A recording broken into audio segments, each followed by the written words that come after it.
What is up, everybody? Welcome into this Thursday episode of Flippin Bats. This one is gonna be a blast. We got making a statement. Will a starting pitcher ever get to 300 wins again in history? We'll talk about that. We got BVPs coming up. We got a new agreement between the MLB players and a marketing agreement that I think will be huge for the game of baseball.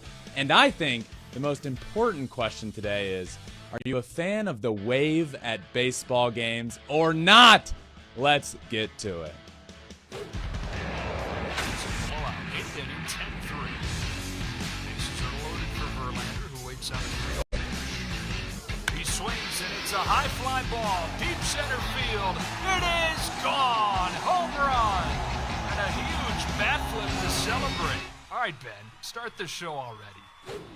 What is up, my friends? Happy Thursday. Welcome in, everybody. I'm joined, as always, by Alex Curry. And Alex, you and I just went to a Dodgers game just recently, our first of the year. We did. It was actually, because I grew up at Dodger Stadium. My family had season tickets. This was the first time I've been to a Dodger game that I wasn't working, because obviously I worked a lot of the Freeway Series, since I took my dad to Game 7 when they lost to the Astros in 2017 in the World Series. Oh, man. And it was so much fun. It was great. But I gotta say, I learned some new things here. I pissed a lot of people off. The first thing is Angel fans were not happy that I was at Dodger Stadium. It's like, do you get mad at the players when they go back to their hometown team and they cheer? Yeah, people do. Okay, I didn't know that. Okay, well, then the second thing people are really mad about is apparently ketchup versus mustard on hot dogs.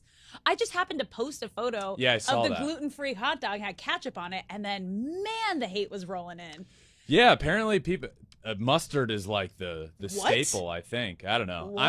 I don't know if this pisses people off. I'm a big both. Ketchup That's what I did. and mustard. You saw, so you I didn't had have mustard. I did. You I were had the lying packet to the and I people. individually put it on each bite. So I had ketchup on the whole thing, and then crazy. I just bite for bite. I like Dijon mustard. That was just regular mustard, so I didn't like smother it in there. If everyone's gonna be picky, I'm gonna be picky here too.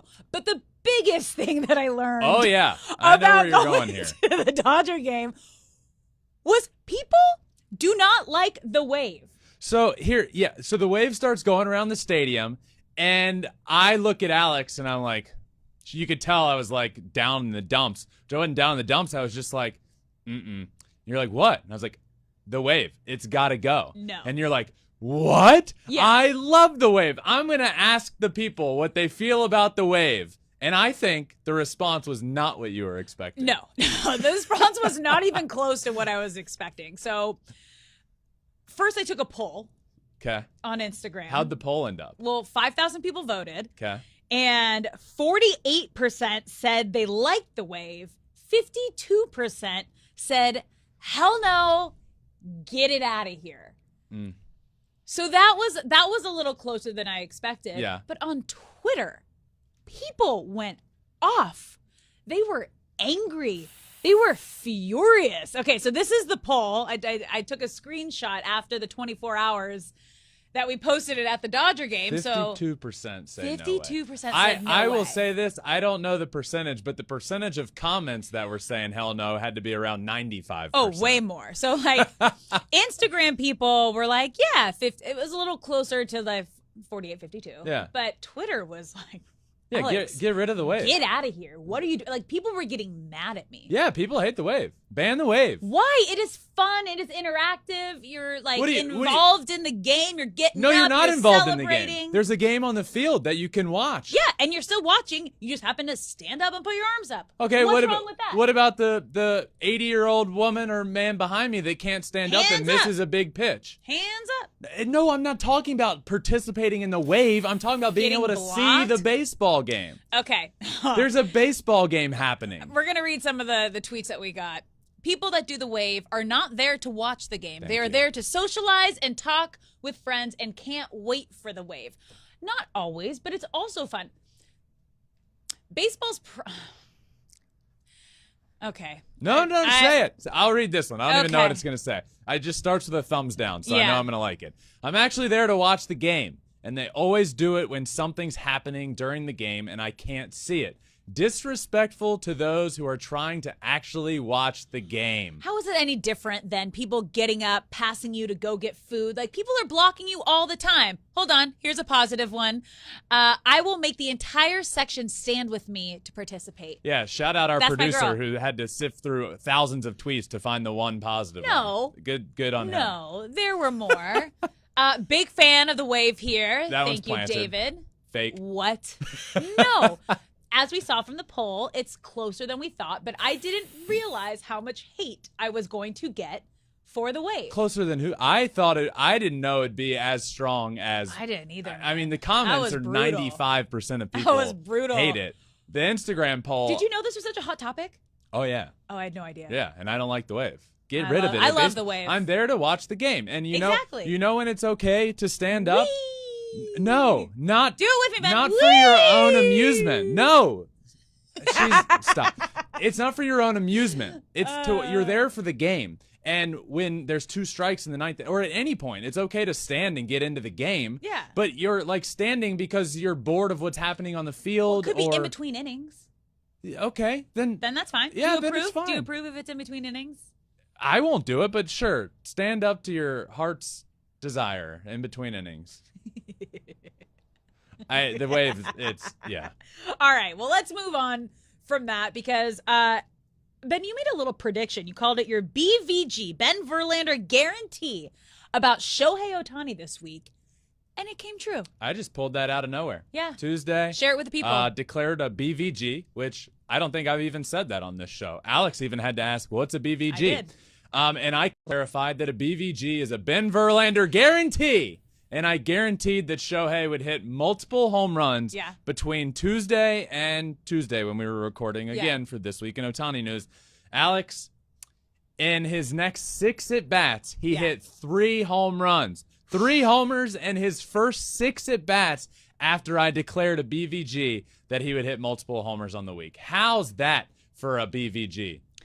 Impressive. Yeah. I think we have a new segment in the show because explain where this originated. It was you and your friends playing video games. Yeah. And you used to like just say it in the video Oh, game. yeah, all the time. Like I play a lot of MLB The Show. So, you know, it'd be after I finished playing baseball, I moved back to Virginia for like a year in there.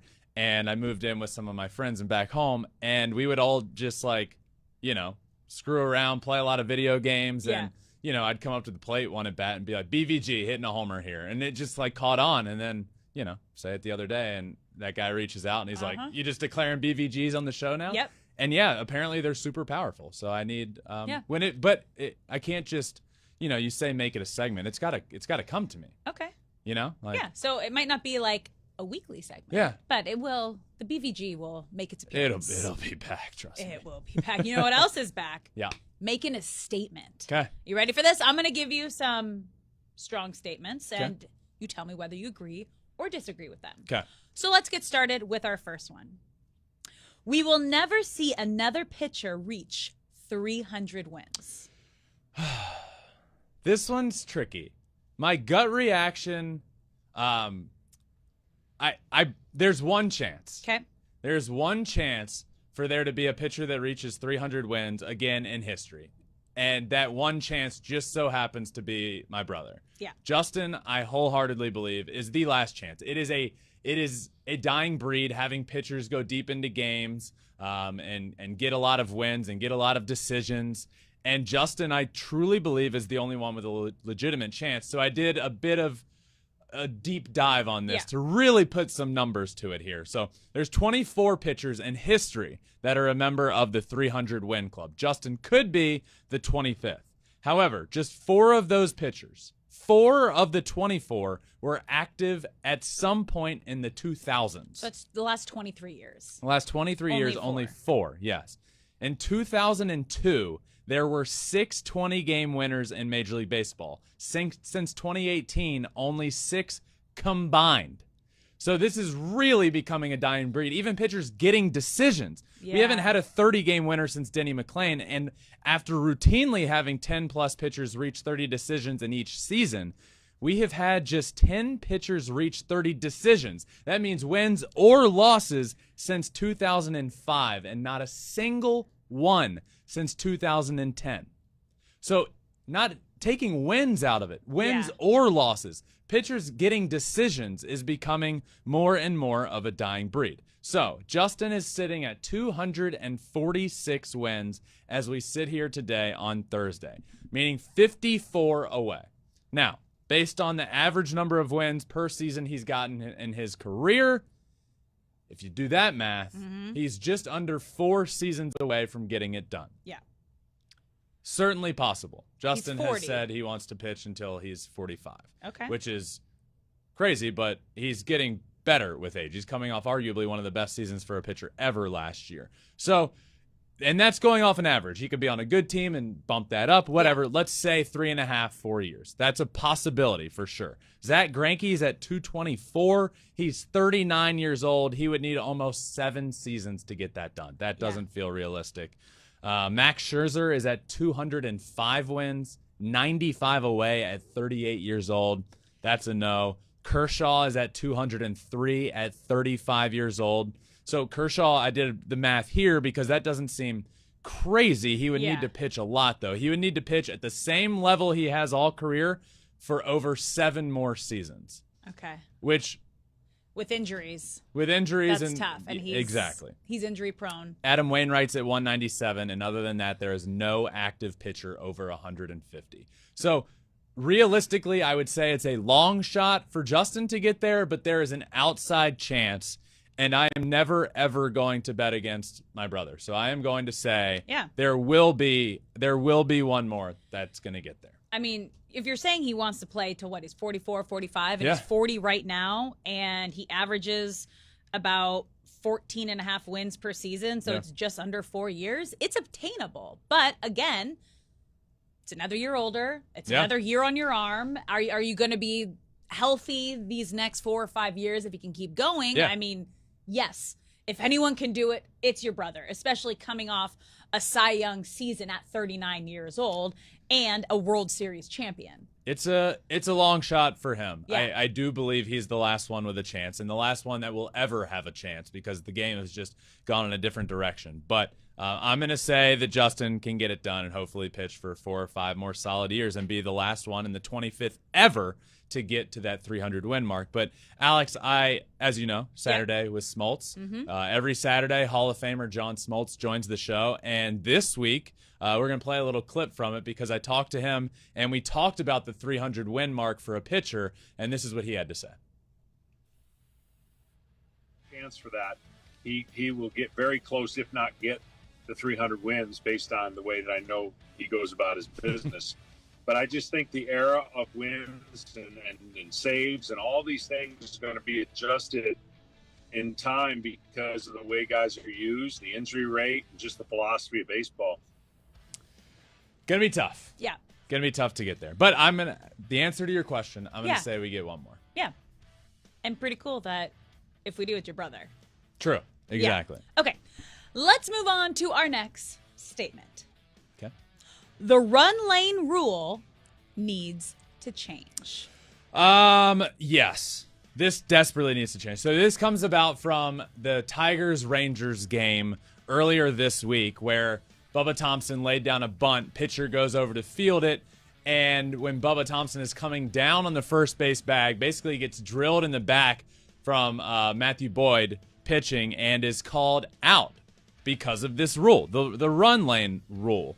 And we've seen this over the last few years become a bigger and bigger conversation because I don't believe they made the wrong call by the rules there. But if you watch in slow motion, Bubba Thompson is running on the chalk, on the baseline. And if at one point there might be like a foot that barely touches to the left of it, but by and large, Bubba Thompson bunts the ball and runs in a straight line to first base and does exactly what you're always told to do. The rule states, and many of you might not know this, there is another line on the first base line that starts at the 45-foot mark. Halfway to first base, there's a line that juts out 3 feet, and there's 2 lines the rest of the way. It's for this rule. Technically, once you get to that 45-foot rule, you need to be running in that, and if a ball hits you, it's fine. But if you're running on the outside or inside of the box, you're going to be called out if you get hit in the box, which leads pitchers to just be told, If a guy's running straight down the line, just hit him. Yeah. Hit him in the back. So the problem I have with this rule that I do believe needs to be changed, and here's why. Alex, let me ask you this. Yeah. This box that runners need to run in. Yeah. Do you know where it is? 45-foot mark. It starts there, and it's in foul territory, correct? Yeah. You know where the first base bag sits? Where? In fair territory. So you're telling me you need to run in foul territory, and then the bag is going to be over here when you take that last step. Is it to loop? Or like... No, it's no. Like, is it to give you a chance to no, because make a wide turn no, and go to it's second? specifically for this rule. So you're supposed to be running in the box in foul territory, but the base is just in fair territory. It's on the line and in fair territory. So you're telling me I need to run this way and then at the last second touch the base this way? No, that's why this rule is ridiculous. And what is the answer? Yeah. I don't know. I know what softball does, where they have the base that extends out into foul territory. I don't know the answer. My point about this is I don't believe the rule was called incorrectly on this play. Yeah. I get it, but I think the rule needs to change. Okay. We've had a couple of those this week, or the last 2 weeks we've talked about, of rules that need to change. Yeah. Okay. Moving on to our next statement. Aaron Judge will lead in all-star voting. This is tough. Yeah. So, first off, MLB All-Star Game voting is open. And officially begun. You can now place your vote for the All-Star Game, which is quite early. Yep. But still... Is it normally this early? Yeah, I think so. Okay. Get your votes in. Yeah. And then change it up later if you need to. But the All-Star Game is in Seattle this year. And the voting has opened up on Wednesday, phase 1 of the voting. So if you remember now, they do phase 1 and phase 2 where the finalists advance to another phase and then you get in. But the leading vote getter automatically gets put in as a starter for the All-Star Game. Now in 2022, Aaron Judge was MLB's leading vote getter in phase 1. Ronald Acuna won in the National League in phase 1. I am going to say...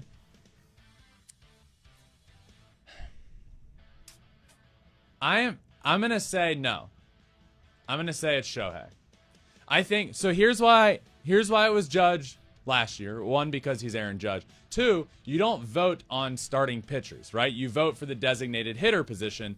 And Shohei offensively last year wasn't putting up these crazy offensive numbers that would lead everybody to vote for him because he's a superstar at the DH position. In fact, Yordan Alvarez was listed as a DH and was getting a ton of the votes.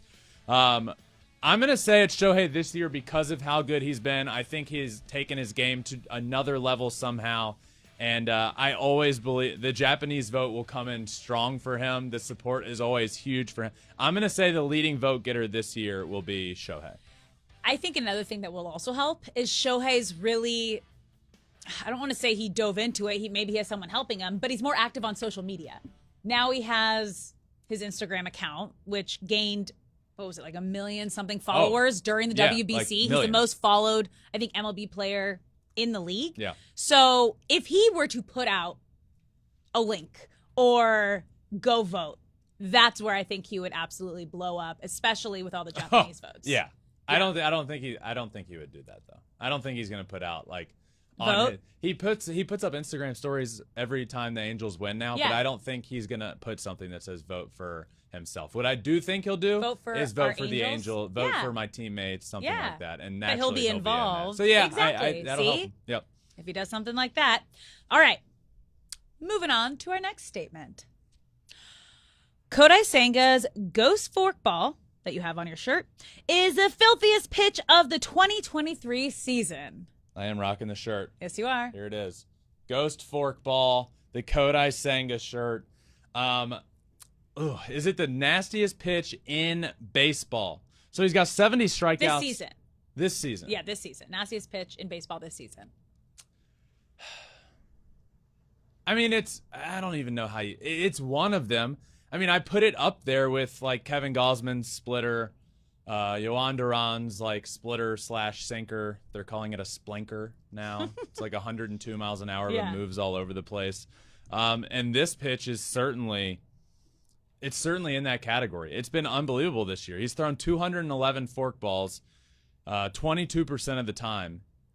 It's like 94 miles an hour. It moves all over the place. A 107 batting average against. Oof. People are only slugging 125 against it. 75 mile an hour exit velocity. This is becoming the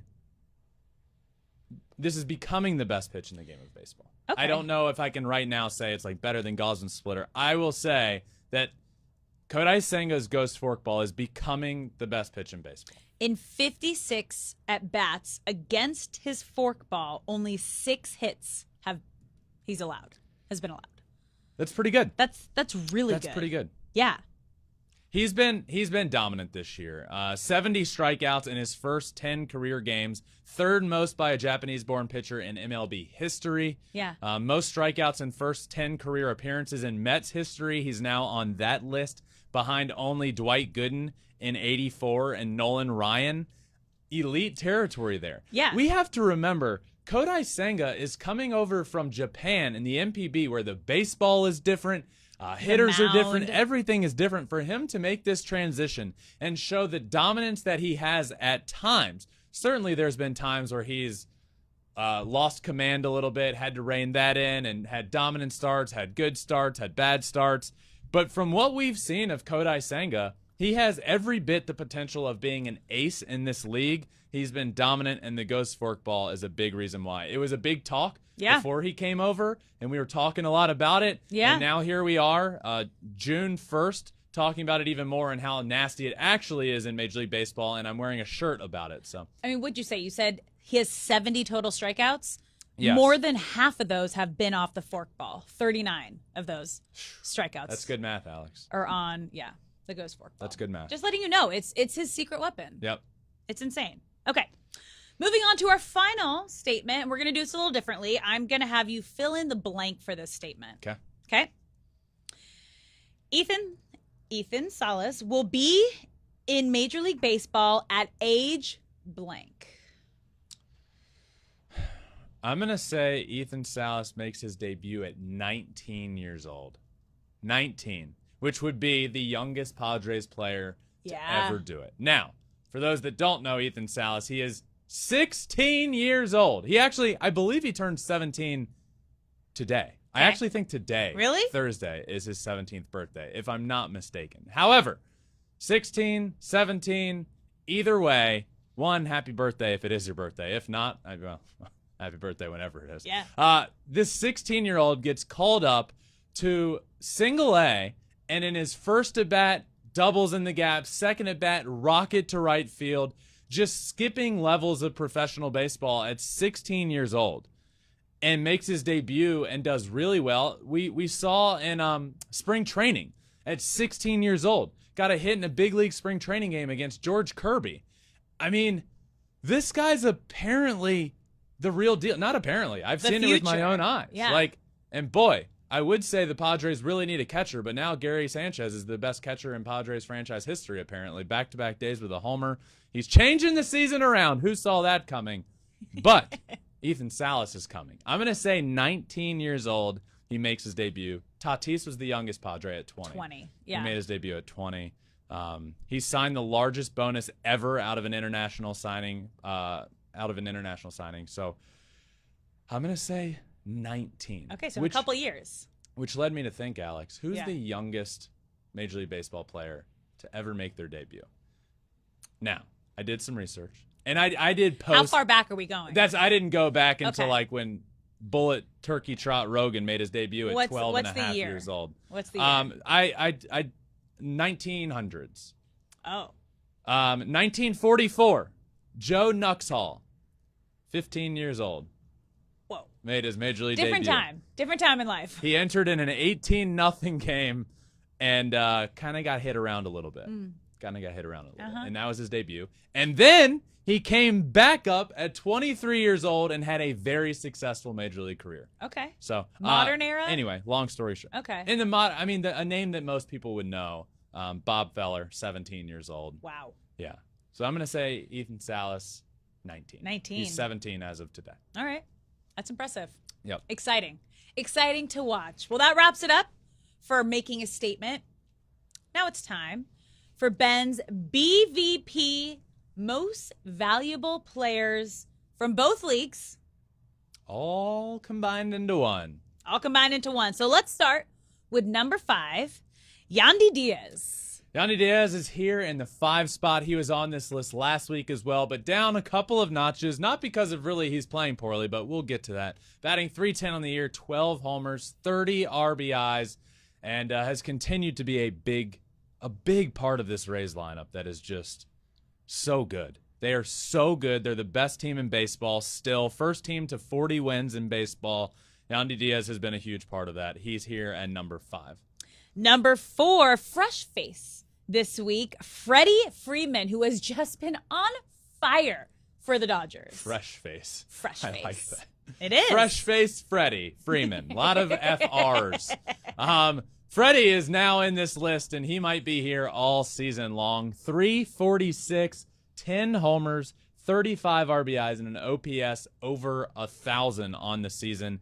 And, Alex, when we were at the game the other day at Dodger Stadium, we saw one of those 10 homers. We did. Oppo, Freddie rakes, 346. I feel like Freddie's having kind of an underrated, like really, really good season. Maybe it's because the power numbers aren't quite up there with like the elite power hitters of the game right now.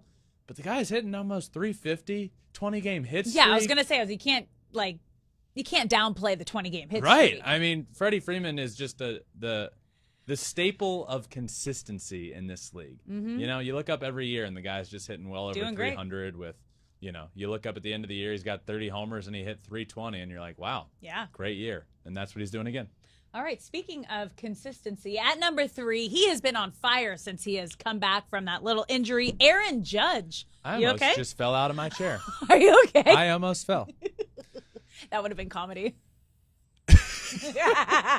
Oh, my God.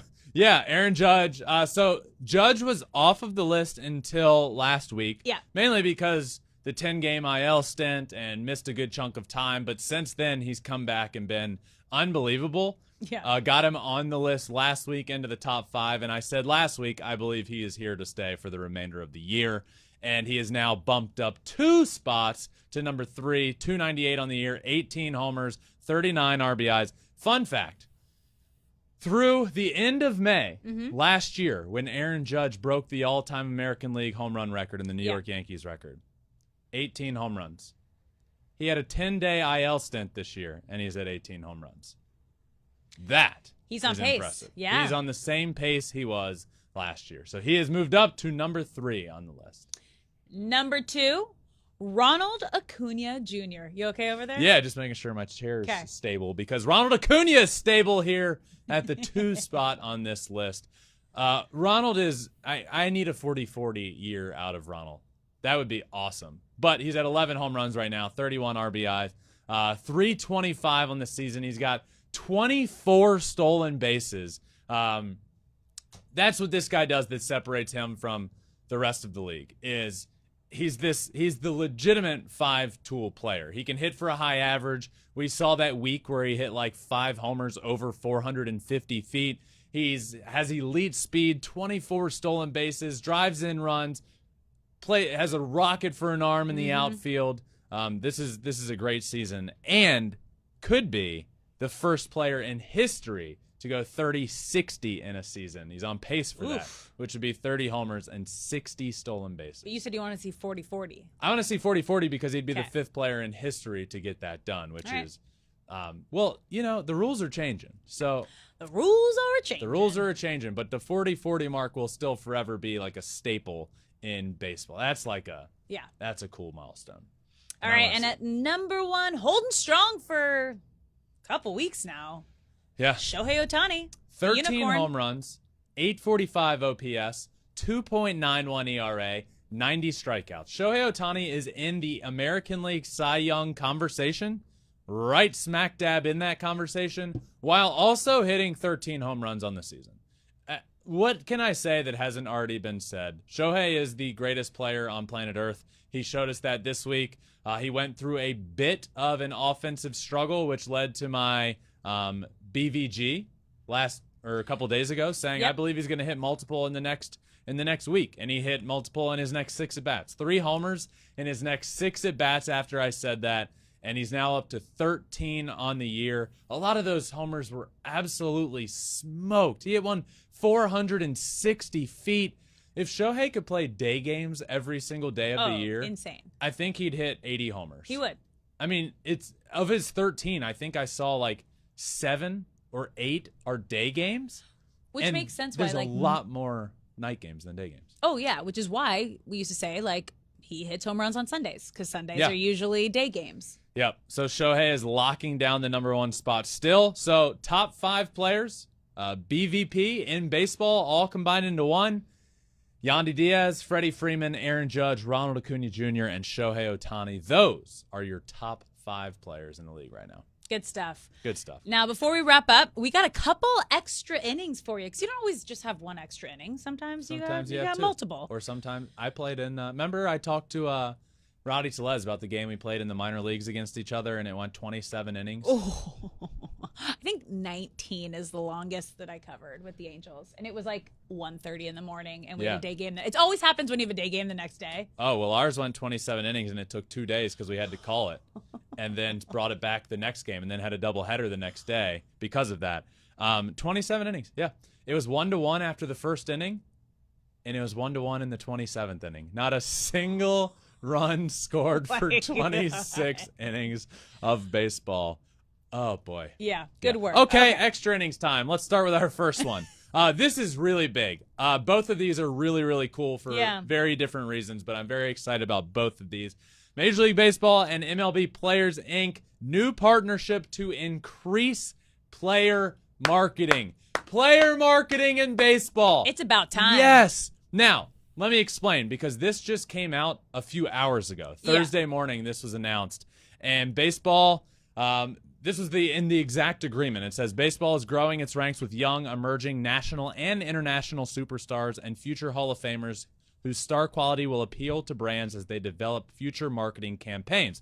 This is an exciting new partnership will lead to increased national visibility for our outstanding collection of players. We are excited that this new arrangement will foster more opportunities to showcase them on a national and international basis.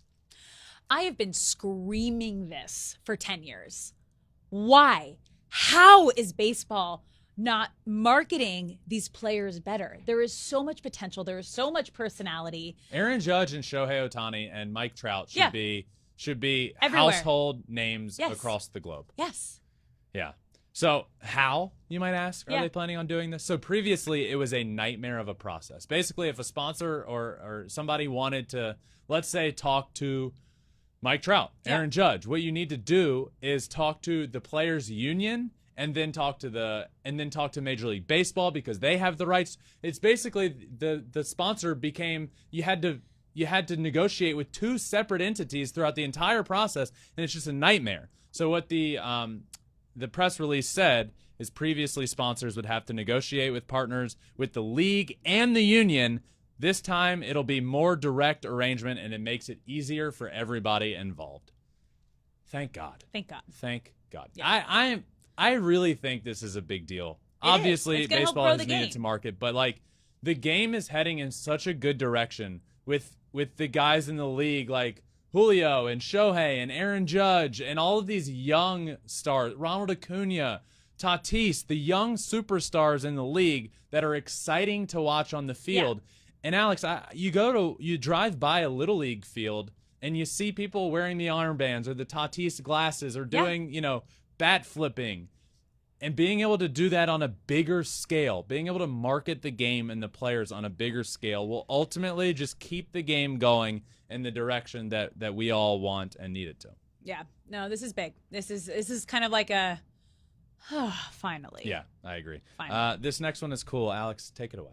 Oh, this one is just the most heartfelt. I think the entire baseball community, when they saw this happen, Liam Hendricks returning to the field after beating cancer, getting a standing O from the crowd, I have to imagine the emotions and the tears from his family, everyone that knew him and loved him, watching him make that run from the bullpen to the mound, knowing everything that he has been through and what he had to overcome to get here to this moment. I mean, we shared the moment that he rung the bell and was able to say that he beat cancer. It's just, what a life moment.